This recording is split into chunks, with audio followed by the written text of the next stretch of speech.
Oi, turminha, boa tarde, tudo bem? Então, estamos de volta agora com a aula de história, tá?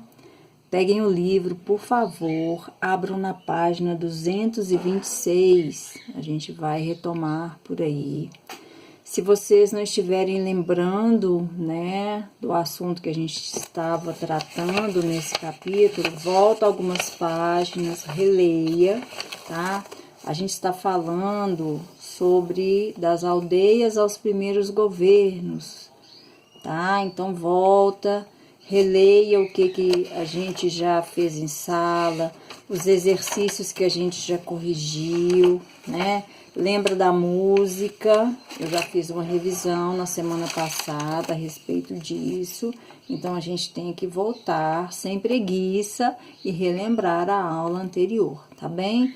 Agora a gente vai dar continuidade.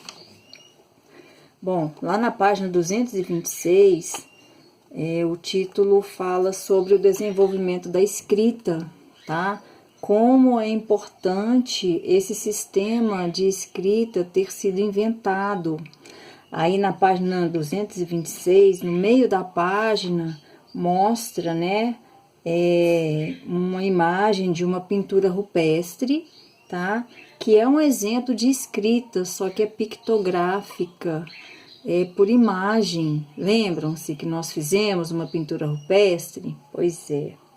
E temos também uma escrita ideográfica, que é a escrita egípcia, tá? Chamada de hieróglifo. Estão lembrados? Pois é. E a partir do momento que começam a aparecer símbolos, né? As letras que nós conhecemos, a escrita começa a ser inventada de uma forma mais inteligível, mais compreensível, vamos assim dizer. Ao invés de você tentar interpretar as imagens, você vai interpretar outros símbolos, que são as letras. Olha aí na página 227, nós temos um exemplo de escrita grega. Olha a imagem aí. E abaixo nós temos o exemplo de uma escrita alfabética, do jeitinho que a gente aprende a ler, né, em casa, na escola. E aí é uma citação do livro do Pequeno Príncipe, tá? Temos uma primeira atividade, entre em ação, olha aí no finzinho da página 227. Você vai escolher símbolos para representar cada letra do nosso alfabeto. E em seguida você vai escrever uma mensagem. Então, por exemplo, a letra A, você desenha uma florzinha. A letra B vai ser uma bolinha. A letra C, um triângulo e assim por diante. Você vai fazer um símbolo para cada letra do nosso alfabeto e depois você vai criar uma mensagem. Vocês já devem ter feito um exercício assim. Só que vocês iam só decifrar a mensagem. Agora vocês vão criar a mensagem. Tá, quinto ano? Façam isso. Vai demorar um pouquinho, mas façam com calma, quando vocês estiverem descansados. Tá bem? Vou querer ver depois. Façam isso no caderno, ok? Coloquem a data, coloquem o título, coloquem a página. Do jeitinho que a gente faz na escola, você vai fazer agora pra gente, tá? Virando a página, nós temos aí outra forma de governar, outras formas de governar, tá bem? Então, a gente vai ver aí a forma teocrática. Lembram-se que as pessoas antigamente se achavam deuses enviados por Deus, então Deus está lá, não sei, no céu, em algum lugar, e eu tô aqui na terra representando esse Deus. Essa é a forma de governo teocrática, tá? Tivemos outras formas também, que é a monárquica, né, dos reis, dos imperadores, até chegar na atual, né? Aqui no Brasil nós temos a democracia, né, a forma democrática da gente ser governado, tá? Bom, A forma monárquica está sendo ilustrada aí na página 228, né? Com as figuras de Dom Pedro I e Dom Pedro II, tá? Eles foram imperadores do Brasil. E como é que era o governo deles? Eram apenas eles, né? Ou seja, um monarca, um imperador, tá? E o poder deles era pela vida toda, a partir do momento que eles fossem intitulados, né, imperadores, eles governavam de forma vitalícia, e esse cargo, esse poder era passado para o seu filho, depois que ele morresse, era uma coisa vitalícia, e era hereditária. Se não tivesse filho, ia ser para o parente mais próximo. Lembra que nós conversamos em sala de aula a respeito disso, sobre a hereditariedade do poder? É isso. Não era votação, tá? Era de pai para filho. Era uma coisa vitalícia. Apenas a morte transferia esse poder para outra pessoa, tá?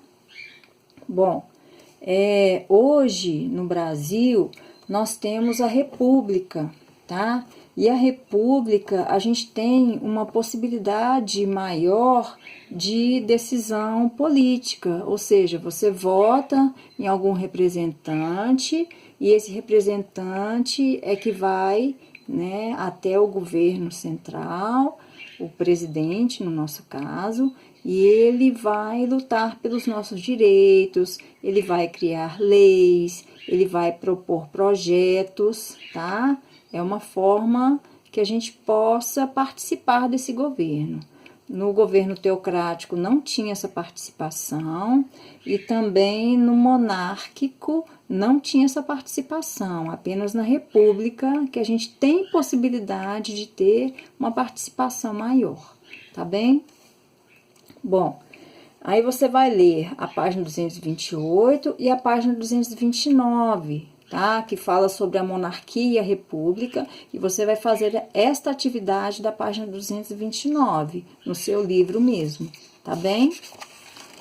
Virando a página 230, a gente tem uma outra forma de governar, que não é uma forma muito legal, que é a ditadura.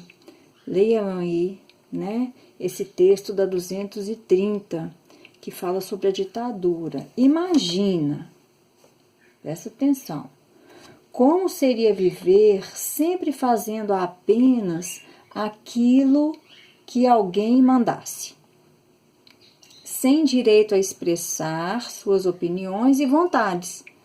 Você apenas obedece, você não opina nada, você não pode ser do contra, você não pode demonstrar vontade nenhuma, tá? Você apenas obedece. Isso é a ditadura.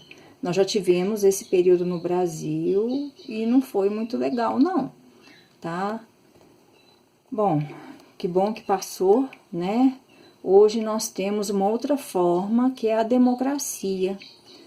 Lá na Grécia, na cidade de Atenas, olha aí na página 231, nós temos essa imagem representando uma votação em praça pública na antiga Atenas, né, na Grécia. Lá, os cidadãos poderiam participar dessa forma de governo. Mas olha que coisa, nem todas as pessoas eram consideradas cidadãos. As mulheres não eram consideradas cidadãos, tá? Os estrangeiros não eram considerados cidadãos, muito menos os escravos. O que restavam? Os homens, tá? Então, os homens iam para a praça pública, né? E poderiam emitir a sua opinião, poderiam votar, poderiam propor, né, coisas para que a cidade melhorasse, tá? Então, como era um número bem pequeno, né, de participantes em vista de uma cidade, né, eles iam para a praça pública para participar dessa democracia, dessa votação, tá? E você vai lendo aí a página 231, prestando bastante atenção. Temos aí um trecho de uma reportagem sobre a importância do voto para a democracia. Então, você vai continuar lendo a 231, termina lá na 232, tá? Logo depois desse texto, nós temos 4 questõezinhas para serem respondidas, tá?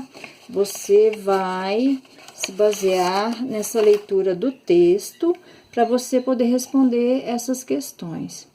Está pedindo para que você converse com seus colegas e professor. Não vai ter jeito, né, da gente fazer isso neste momento. Você converse, troque de ideias com pessoas aí na sua casa, com adultos, e aí você registra a resposta depois dessas conversas, tá bem? Tudo no livro, ok? Bom, virou a 233, lá no 234, nós temos um restinho, né, do texto aí do nosso capítulo. Você vai ler, não se esqueça do dicionário para você entender todo o texto, não pode ter preguiça, tá bom? E você vai terminar a nossa aula de hoje fazendo as questões na trilha do tempo. As questões 1, 2, 3 e 4, tá?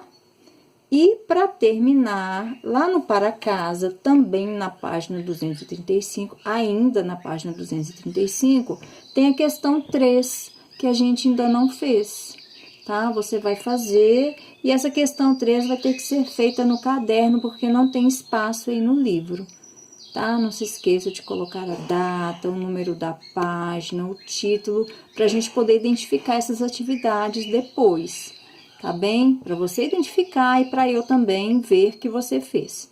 Tá bom, turminha? Essa é a nossa aula de história hoje. Vou postar esse vídeo na plataforma, você acessa e lá vai ter também as instruções sobre as atividades que você deve fazer, ok? Então, por hoje é só, pessoal. Grande abraço novamente e até a próxima. Tchau, tchau.